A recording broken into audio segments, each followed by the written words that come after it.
Hola a todos, soy Carlos Delgado, soy historiador del arte y este es un canal para hablar de arte y cultura contemporáneas. En la sesión anterior estuvimos viendo Un perro andaluz, una película de 1929 que había dirigido Luis Buñuel, en cuyo guión había intervenido Salvador Dalí, y que de alguna manera representa el epítome de ese intento de relación que se establece durante los años 20 entre el cine, que ya se había formulado como industria, y la vanguardia artística. De alguna manera se intenta, lo señalábamos en la sesión anterior, aportar ese estatuto artístico o eliminar o suavizar o atemperar de alguna manera el estatuto de cultura, de herramienta de disfrute para la cultura popular que se había convertido el cine a través de su formalización como industria. Y esta película nos venía a mostrar un intento de convertir, de legitimar artísticamente, como decimos, el cine como una nueva herramienta artística. Pero vamos a ver que va a pesar mucho más la dimensión industrial que va a tener el cine y que estas experiencias de vanguardia van a tener un bastante corto alcance, ¿no? Un alcance bastante breve. Y hoy, en la sesión de hoy, cruzamos el charco, es decir, nos movemos espacialmente, pero no temporalmente, porque nos vamos a 1929, pero en Estados Unidos, que sabemos que es el año en el que la bolsa de Nueva York cae, es el crack de Nueva York, y empieza todo un periodo, no es el único motivo para el desarrollo de lo que viene a continuación, que son los años 30 y la Gran Depresión, pero sí de alguna manera el crack de la bolsa es el que finalmente activa ese periodo de depresión que va a dominar, perdón,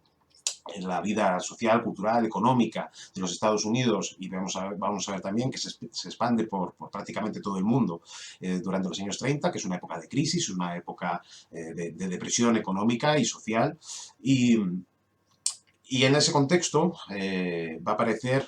a través de la figura de Roosevelt, sobre todo a partir del año 33, un programa que se va a llamar el New Deal, donde a través de lo vamos a ver con detenimiento, a través de la intervención del Estado en un sistema económico que hasta entonces había sido puramente liberal,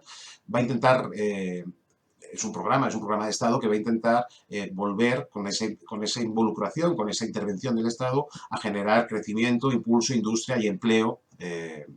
durante los años más duros de la Gran Depresión. Analizaremos si esto fue así, si realmente lo logró, pero también nos va a interesar mucho ver cómo en ese momento el New Deal también va a atender, también va a fijar su mirada y va a hacer propuestas fuertes para el ámbito cultural. Y en concreto vamos a ver para los artistas visuales, cómo de alguna manera fueron realmente recogidos por el New Deal y se les dio un impulso. Vamos a ver qué estrategias se utilizaron para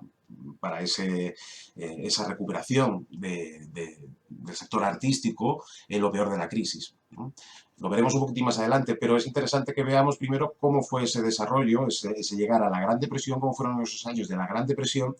cómo se expandió prácticamente por todo el globo, es una especie de primera gran crisis global, y cómo se planteó ese modelo alternativo a ese liberalismo absoluto que había, donde el Estado no podía intervenir o no intervenía directamente en las cuestiones económicas y como digo, veremos cómo afecta al mundo artístico. Pero antes volvemos a donde estábamos, a este perro andaluz, que intenta, como decíamos, superar ese estatuto del cine como espectáculo de masas. Pero claro, lo tenía muy complicado, porque si nos trasladamos a Estados Unidos, como hemos dicho, y justamente un año antes de Un perro andaluz, o 2 años antes, en 1927,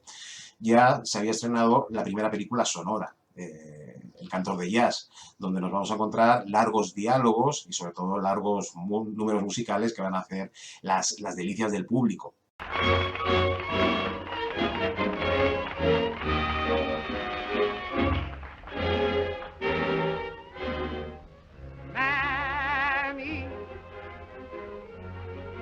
Mammy, the sun shines east, the sun shines west, but I know where the sun shines best. el nuevo fenómeno de la música popular en este momento va a ser precisamente el jazz, que va a migrar hacia el norte. Esto nos lo cuenta Joseph Fontana. Luego la bibliografía que estoy utilizando para esta sesión, luego la pego en los comentarios del vídeo. Decía que Joseph Fontana nos cuenta cómo las autoridades de la Marina lo que hicieron fue cerrar estos locales, estos burdeles de Nueva Orleans, y muy buena parte de estos músicos de jazz emigran hacia el norte, a Chicago, luego a Nueva York, y en Harlem es donde se establece sobre todo este sector de música jazz en locales como Catan Club. Habéis visto que es un negro con la cara pintada, un blanco, perdón, con la cara pintada, como si fuera un negro, ¿no? Esto responde también a esa popularización del jazz, en contraste con esa sensibilidad racista del público blanco, que le interesaba la música, pero no le interesaba ver a una persona de color, afroamericana, en el escenario. Pero si hay un momento muy interesante en este contexto, y que yo creo que nos da una imagen simbólica de lo que va a pasar. Es una película que, un poco al calor del cantor de jazz, lanza Disney en el año 28, que se llama Steamboat Willie, que es la primera vez que aparece Mickey Mouse hablando, y os voy a poner un trozo que creo que ejemplifica muy bien en esta película, que tuvo un éxito enorme, Steamboat Willie. Ejemplifica muy bien el momento en el que estamos. Es decir, año 1928, la economía en Estados Unidos está realmente bien, es un momento de continuo ascenso, y ahora veremos por qué y en qué situaciones ocurre todo eso de la economía. Y en este fragmento, pues Mickey Mouse podría representar perfectamente a esa sociedad norteamericana que avanza feliz en su barquito, pero de repente se va a encontrar con una sorpresa inesperada.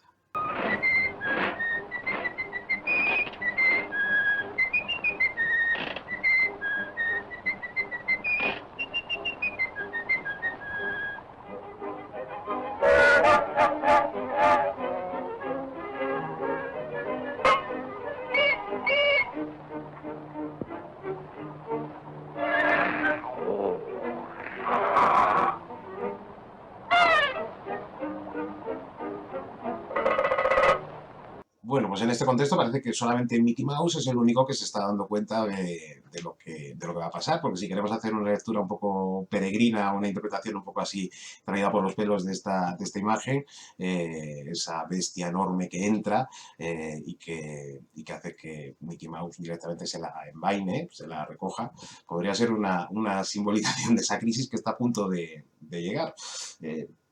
Que los años 20 fueron realmente un periodo también de crisis. A veces se dicen los felices años 20. Bueno, en Europa hubo diversas recesiones y momentos muy críticos, también en Estados Unidos, pero es a partir sobre todo de la segunda mitad de los años 20 donde se reactiva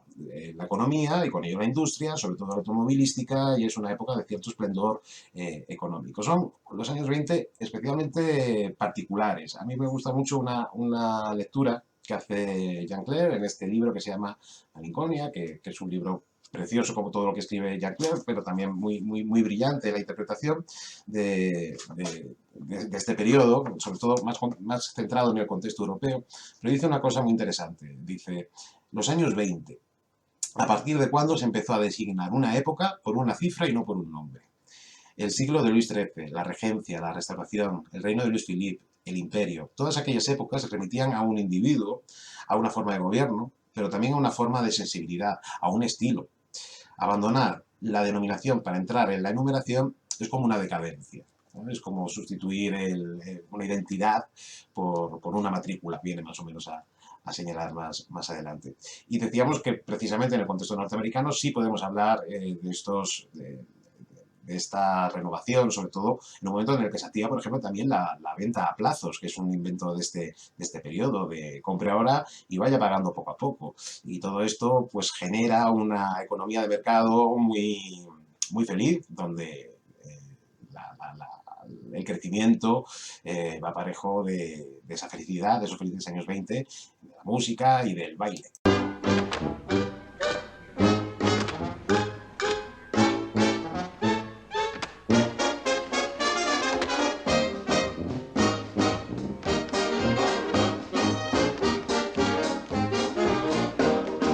Bueno, lo cierto es que florece la economía y con ello además la industria, es el comienzo de de una industria, sobre todo especialmente vinculada al automóvil y el consumo a una escala nunca vista. Y hay una especie de cultura lúdica dentro del ámbito del mercado que se desarrolla en paralelo al consumismo, por tanto,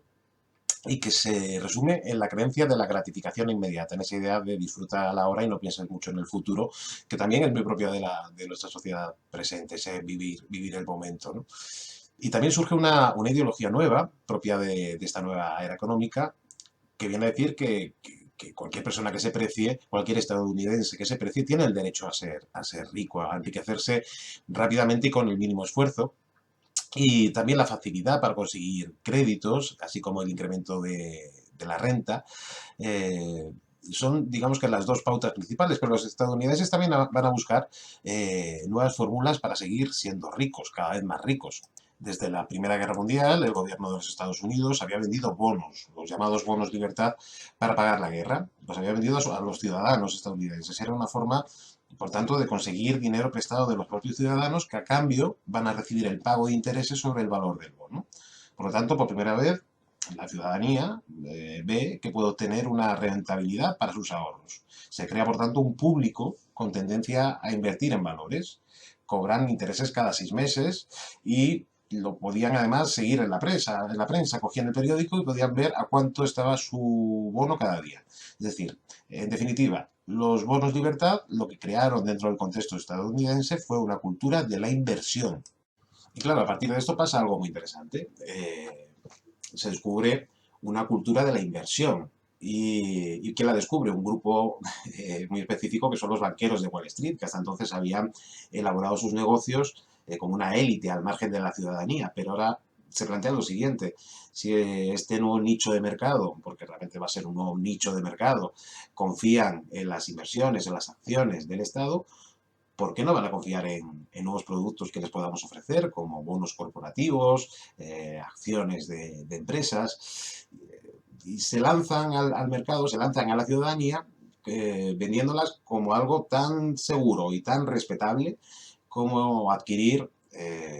bonos del Estado. Y es ahí donde se reactiva ya por fin esta nueva cultura de la inversión, donde se pierde el miedo, donde se difumina el estigma que tenía la ciudadanía, y con toda la razón, de que las inversiones y la bolsa era algo peligroso, sobre todo si no tenías conocimientos de economía, como le pasaba a buena parte de la población estadounidense. Y esta idea que venimos desarrollando finalmente cuajó, y para aprovechar este mercado se van a abrir agencias de corretaje por todo el país, donde las personas que tenían dinero, pero no conocimientos sobre inversiones, como hemos dicho, podrían especular en acciones y valores. Y este frenesí acaparó a todo tipo de personas, aunque sobre esto también es cierto que se ha exagerado mucho. No es que los campesinos, los obreros y los empleados conocieran la bolsa, pero sí es verdad que había muchos pequeños ahorradores que decidieron invertir y hacían de ello su modo de vida. Es decir, hasta entonces existía un mercado en el que solo invertían expertos, muy restringido al público, y ahora está esta abertura que estamos señalando. Pues la gente tenía tanta fe en el mercado que incluso empezó a pedir dinero prestado para especular en las acciones en alza. Esa idea que hemos visto antes, que se había instalado en el mercado tradicional, en la economía del día a día, de la cultura del compre ahora y pague después, pues se extiende también al mercado de valores, y lo que genera, por supuesto, es una pirámide de endeudamiento total, pues, pero que no se percibía ninguna amenaza. Y de hecho, a finales de los años 20, el 90% de los precios de compra de las acciones se van a hacer así, con estas acciones a crédito o títulos al margen, donde se paga con dinero prestado. Es decir, tú compras 100 euros o 100 dólares por 25 dólares y puedes incluso conseguir unos beneficios de 200 o de 300 dólares. Y en 1928, un año antes de la crisis, el mercado subió en apenas 12 meses un 50%. Nadie se dio cuenta de que esto era inviable, pues aparte de Mickey Mouse, que ya lo hemos visto, solamente Alexander Neuer, que era un economista del New York Times, fue el que dio un poco la voz de alarma, pero desde la academia, voces procedentes de economistas de Harvard o de Yale, seguían insistiendo en que este momento de progreso infinito era eso, un progreso económico infinito y que no iba a tener fin. Y Wall Street estaba en el fondo ansioso por generar, por establecer nuevos clientes. Y había un grupo de posibles inversores a los que siempre había ignorado, pero que ahora quería su dinero. Hasta la década de los 20, las mujeres habían tenido un papel muy limitado en la bolsa, seguramente como siempre, por prejuicios de género. Pero ahora la popularización de la bolsa llega a un buen número de mujeres y que asumen, que también fue muy importante porque empiezan a asumir el control de su propio dinero en un contexto de emancipación de la mujer, donde también tiene acceso a la universidad y que posicionan a la mujer en el espacio público y también en esta nueva economía especulativa. No sé si lo están viendo bien, porque a veces subo fotos que creo que tienen buena resolución, pero que luego no la tienen. Pero este gráfico nos viene a mostrar cómo entre 1922 y 1927 los dividendos y los precios se movieron más o menos de manera paralela, al unísono. Pero a partir de 1928 vemos una discrepancia entre el precio de las acciones y el índice representativo de los dividendos, que son los que reflejan, en el fondo, la capacidad de las empresas para remunerar el capital y que son una buena medida de su rendimiento financiero y que no justificaban para nada este alza que estamos comentando que se estaba produciendo en la bolsa. Y en este contexto existían desigualdades sociales notorias, pero el crecimiento era tan alto, era tan fuerte que prácticamente ocultaba cualquier resquicio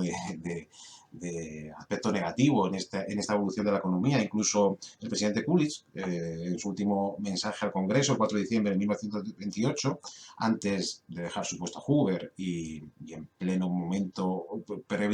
brevísimo al crack de la Bolsa de Nueva York, decía esto: ninguno de los congresos de los Estados Unidos hasta ahora reunidos para examinar el estado de la Unión tuvo ante sí una perspectiva tan favorable como la que nos ofrecen los actuales momentos. Por lo que respecta a los asuntos internos, hay tranquilidad y satisfacción, y se prevé el más largo periodo de prosperidad. Es decir, esto encajaba muy bien con ese eslogan republicano de un pollo en cada cazuela y dos coches en cada garaje, que luego los Simpson versionarán con el señor Vance, con aquel capítulo de la temporada 2, creo que es, donde decía un coche en cada garaje y un pez con tres ojos en cada plato. Smells delightful.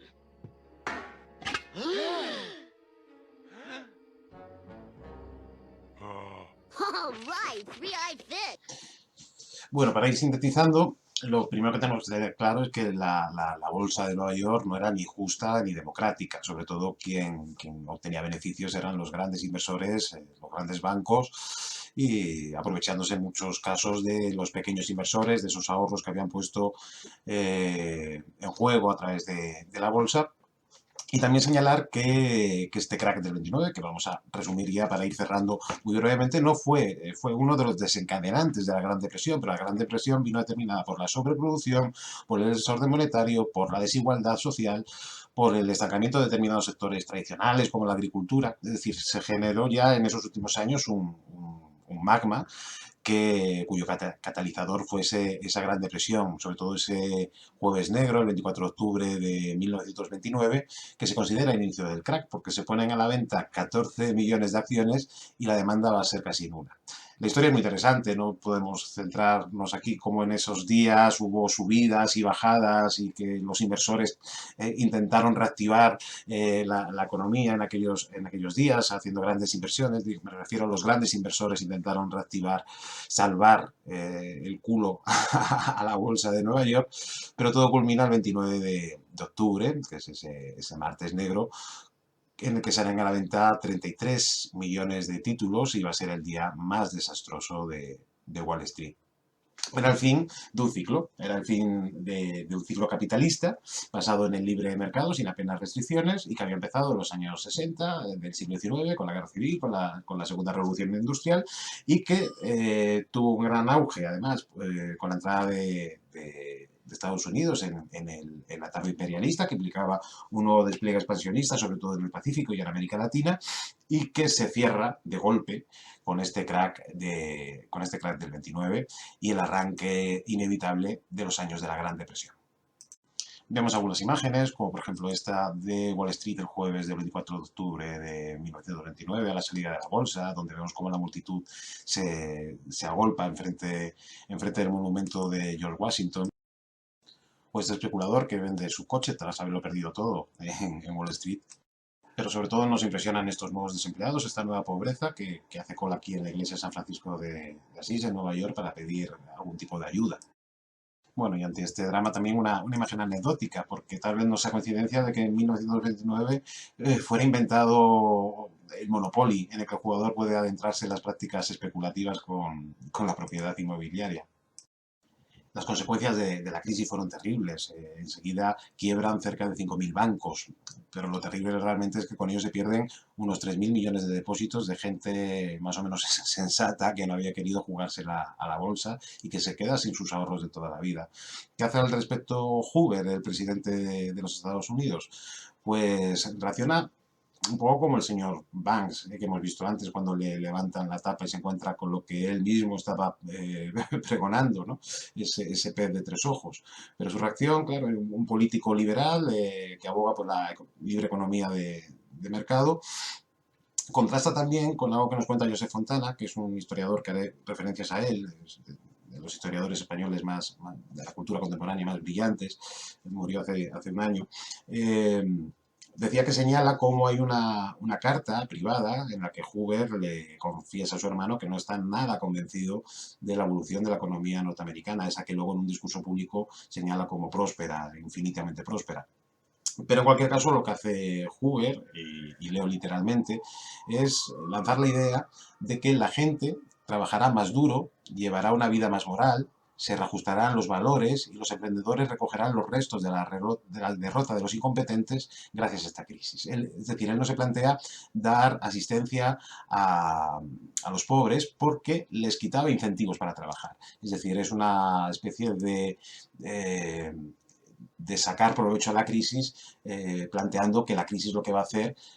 va a ser generar un espíritu emprendedor, disruptivo, capaz de someterse a este cambio inesperado que había propuesto, que había generado este fin de ciclo capitalista. Pero el pánico no dejó de crecer, además con acontecimientos puntuales como la Marcha del Hambre de 1932, en la que unos 3.000 trabajadores de Detroit, que iban a presentar sus demandas a Ford, fueron detenidos a tiros por la policía, que mató a 4 manifestantes, hirió a unos 50,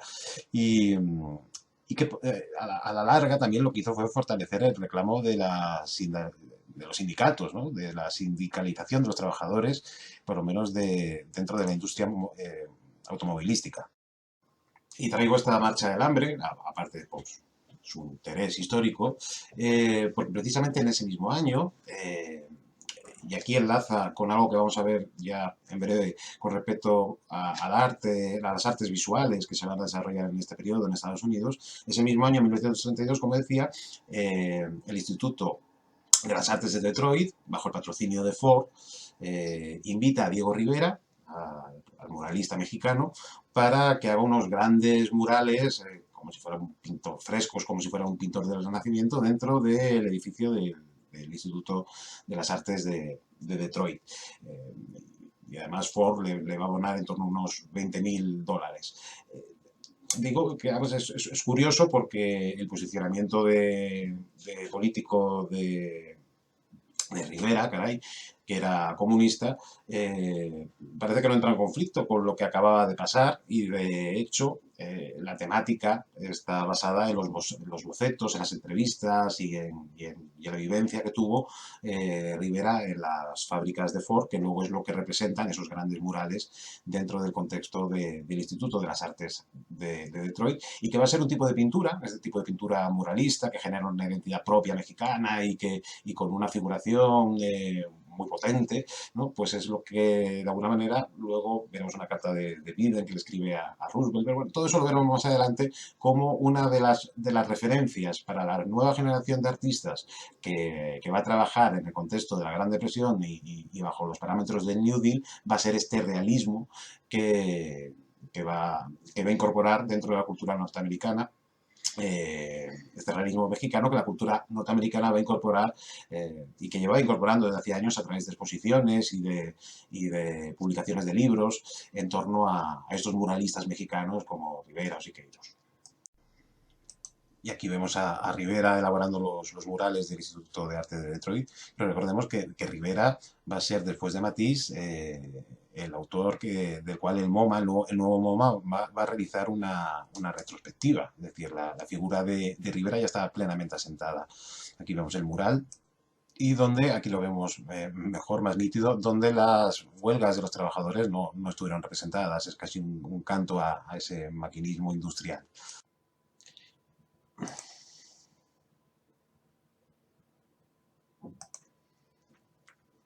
Pero por ir cerrando ya este capítulo y entrar ya de lleno en el New Deal, tenemos que señalar que,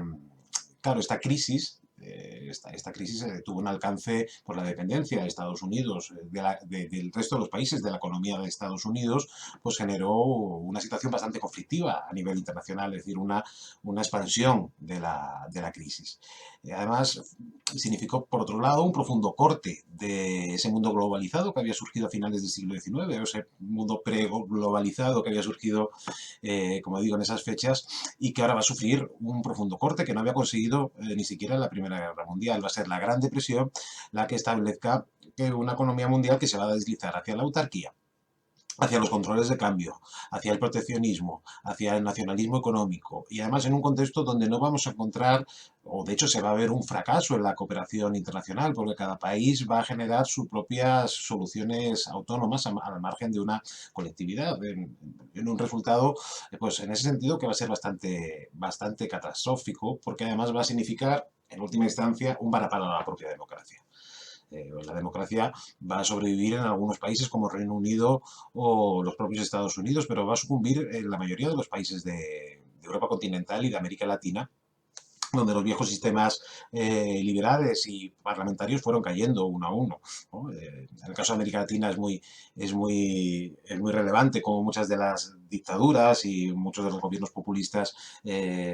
surgen precisamente en este mismo contexto, en este mismo periodo. Peor aún, en Italia se consolida el fascismo y en Alemania, como vemos en este gráfico, el paro va a generar también un apoyo al nazismo, que finalmente triunfará, y paralelamente en Rusia se está desarrollando el comunismo. Es decir, estamos en una situación realmente compleja dentro del contexto internacional. ¿Y qué soluciones se toman a la crisis? Pues hay distintos modelos. En Alemania es la autarquía. En el caso que vamos a estudiar, que vamos a ver en Estados Unidos, es el New Deal, cuando el presidente Roosevelt llega al gobierno. Lo que plantea es este nuevo pacto, este nuevo acuerdo, que como decíamos al principio es un programa que lo que viene a determinar es la involucración, que era una teoría que ya estaba en las bases de Keynes, por ejemplo, la intervención del Estado, pero no en un sentido revolucionario, como a veces incluso se ha llegado a leer, es como un medio para corregir las fallas del sistema capitalista. En ese sentido, leo un pequeño párrafo de la historia de los hechos económicos contemporáneos de Marine Nouveau, un clásico dentro de la historiografía económica, que dice lo siguiente, dice: señalemos que este New Deal no es una forma de socialismo ni un intento de planificación, es decir, ni un intento de comunismo. Tiene como finalidad primera la de salvar el sistema capitalista. Esa es su finalidad. Quiere salvar el sistema capitalista. Y el New Deal es, sin embargo, un reformismo en la medida en que pone en acción por primera vez en los Estados Unidos un conjunto importante de medidas de intervención gubernamental en el terreno de la economía, y que va a tener consecuencias, como veremos, en el terreno de lo social, en el terreno también de lo cultural, que es hacia donde nos vamos a enfocar, que yo creo que paramos aquí este vídeo para que no se haga eterno, pero enseguida subo ya la continuación, que es lo que vamos a ver en el siguiente vídeo. Cómo este New Deal se desarrolla, pero sobre todo cómo afecta a los artistas que se van a convertir en una potencia laboral dentro de este nuevo reformismo moderado, lo vamos a ver, que va a desarrollar el presidente Roosevelt. Pero paramos aquí, hacemos un descanso para tomarnos un café o lo que nos apetezca y nos vemos en el siguiente capítulo que está a continuación de este en mi canal de YouTube. Nos vemos ahora.